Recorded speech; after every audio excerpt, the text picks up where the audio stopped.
वंदे मातरम प्यारे बच्चों, स्वागत है आपका मेरे एक और नए वीडियो में।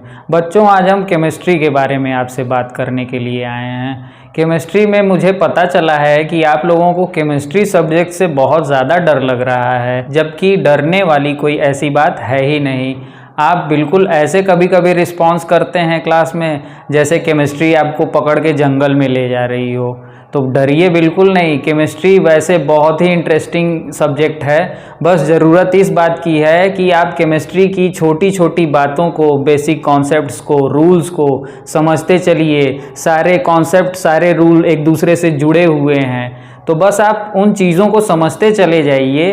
केमिस्ट्री आपके लिए उतनी ही आसान हो जाएगी। जैसे एलिमेंट्स हमने क्लास 8th में पढ़ा था कि एलिमेंट्स क्या होते हैं, एलिमेंट्स कौन कौन सी प्रॉपर्टी शो करते हैं, ठीक है ना। लेकिन आज जो है हम एलिमेंट्स के जो सिंबल्स होते हैं उनके बारे में बात करेंगे।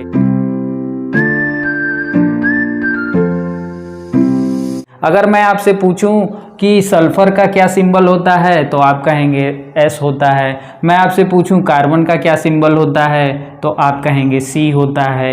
इसी तरीके से बोरॉन के लिए B, लिथियम के लिए Li, हाइड्रोजन के लिए H और हीलियम के लिए He और फास्फोरस के लिए P सिंबल हम यूज़ करते हैं। चलिए ठीक है, जब हम इन एलिमेंट्स के सिंबल्स की ओर ध्यान देते हैं तो हमें पता चलता है कि इन एलिमेंट्स की जो हमने स्पेलिंग लिखी रखी है उनका या तो पहला लेटर जो है वो सिंबल के रूप में होता है, जैसा कि सल्फर, कार्बन और बोरॉन में हमें दिख रहा है। और कहीं कहीं ऐसा भी होता है कि इन एलिमेंट्स की स्पेलिंग के स्टार्टिंग के दो लेटर जो हैं वो हमारे सिंबल के रूप में आ जाते हैं, जैसा कि लिथियम और हीलियम के केस में हो रहा है। यहाँ तक तो बात बिल्कुल समझ में आती है। फास्फोरस के लिए भी जो है पहला लेटर हमने सिंबल के रूप में लिख रखा है। यहाँ तक हमें कहीं कोई दिक्कत नहीं महसूस हो रही है। लेकिन जैसे ही हम पोटेशियम की स्पेलिंग लिखते हैं तो हमें ये याद आता है कि पोटेशियम के लिए तो K सिंबल होता है।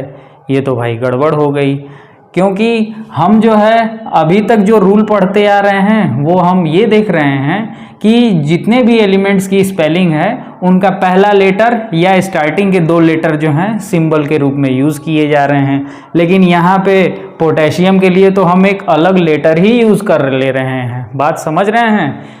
चलिए यहाँ देखते हैं। नाइट्रोजन के केस में हम जो है N सिंबल यूज़ कर रहे हैं और सोडियम के केस में हम Na यूज़ कर रहे हैं। लो, फिर हो गई दिक्कत। जैसे ही हम एक रूल पे आ रहे हैं वैसे एक नई प्रॉब्लम आ रही है, और फिर एक पुराने रूल पे जैसे हम पहुंच रहे हैं वैसे ही एक नई समस्या आ जा रही है। अभी ये बात यहीं नहीं ख़त्म हो रही है, इन दोनों लोगों को भी देख लीजिए। कार्बन के लिए हम C लिख रहे हैं और कैल्शियम के लिए Ca लिख रहे हैं। तो भैया ऐसा क्या है कि कार्बन के लिए हम C लिख रहे हैं और कैल्शियम के लिए Ca लिख रहे हैं। अब ऐसा तो है नहीं कि ये बड़ा भाई है, ये छोटा भाई है, तो बड़े भाई का पहला लेटर उसने अपनी स्पेलिंग के लिए ले लिया और छोटे भाई को जो है बड़ी स्पेलिंग है इसलिए दो लेटर उनको दे दिया। बात समझ रहे हैं? ऐसी कोई बात नहीं है। अभी भी इतनी समस्या ये नहीं है। एक और चीज़ देखिए, ऐसे अभी बहुत से एलिमेंट्स आपको मिलेंगे जहाँ पे स्पेलिंग कुछ होती है और सिंबल कुछ लिखा जाता है। तो प्यारे बच्चों, आपकी इसी समस्या को दूर करने के लिए हम आज का ये वीडियो लेके आए हैं। समस्याएं तो वैसे भी इसीलिए आती हैं कि हम उनका समाधान ढूंढें। साइंस में जब तक कोई प्रॉब्लम आएगी नहीं तब तक हम उसका सॉल्यूशन नहीं ढूंढते हैं। तो चलिए वीडियो को स्टार्ट करते हैं और जानने की कोशिश करते हैं कि आखिर ऐसा क्या है कि हम जो है इन सारे रूल्स पे इसको नहीं सेटिस्फाई कर पा रहे हैं, इसको नहीं सेटिस्फाई कर पा रहे हैं। तो बच्चों चलिए वीडियो को स्टार्ट करते हैं और अपनी कुर्सी की सीट बेल्ट बांध लीजिए, चलते हैं सफ़र में। बच्चों, जैसा कि मैंने आपसे अभी पूछा था कि ऐसा क्यों है कि हम पोटेशियम के लिए K और सोडियम के लिए Na सिंबल लिखते हैं, आइए हम उसी का जवाब जानने की कोशिश करते हैं। इसका जवाब केमिस्ट्री की हिस्ट्री में छिपा हुआ है। देखिए बच्चों, केमिस्ट्री में बहुत से ऐसे एलिमेंट्स हैं जिनके लैटिन नाम होते हैं। जैसे सोडियम का लैटिन नेम नाइट्रम होता है।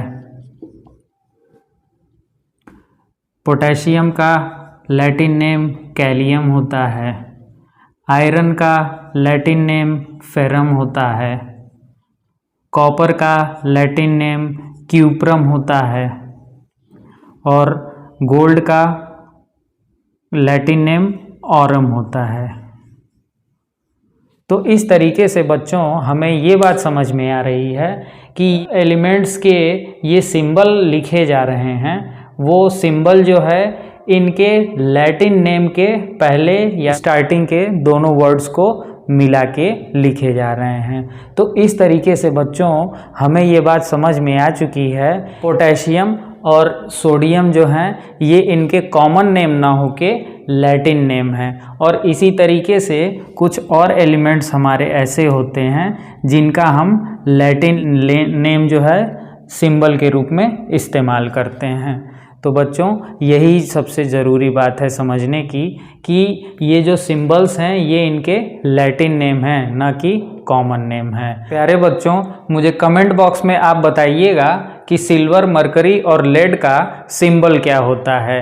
वैसे हिंट के लिए मैं आपको इतना बता सकता हूँ कि आज हमने जो टॉपिक पढ़ा है इसका जवाब, इन क्वेश्चंस का जवाब जो है इसी टॉपिक से रिलेटेड है। तो मुझे उम्मीद है कि आप इस चीज़ को समझ के और इसका जवाब मुझे कमेंट बॉक्स में ज़रूर देंगे। और हाँ, गूगल बाबा से सर्च करने की कोशिश बिल्कुल मत करिएगा। आप बुक्स पढ़िए, बुक्स में सब कुछ दिया हुआ है। बुक्स में ऐसा कुछ भी नहीं है जो बुक से बाहर हो। ज़रूरत इस बात की है कि आप बुक्स को ज़रूर पढ़ें। बुक्स पढ़ेंगे तभी जो है वो आप सारे कॉन्सेप्ट्स को अच्छे तरीके से समझ पाएंगे। और हाँ, मेरा कहना भी यही है कि पढ़ो ऐसा कि पढ़ा सको। तो बच्चों, वीडियो पसंद आया तो वीडियो को लाइक कीजिए, चैनल को सब्सक्राइब कीजिए और अपने दोस्तों में वीडियो को शेयर कीजिए। और हाँ, मेरे इस मैसेज को ज़रूर जो है आप लोग आगे ज़रूर बढ़ाइए। मैं चाहता हूँ कि कोई भी बच्चा, चाहे वो हिंदी मीडियम का हो या इंग्लिश मीडियम का हो, वो जो है इन वीडियोस से सीखे और अपनी पढ़ाई को और अच्छा कर सके। तो इन्हीं सब बातों के साथ बच्चों चलिए विदा लेते हैं और मिलते हैं अगले वीडियो में।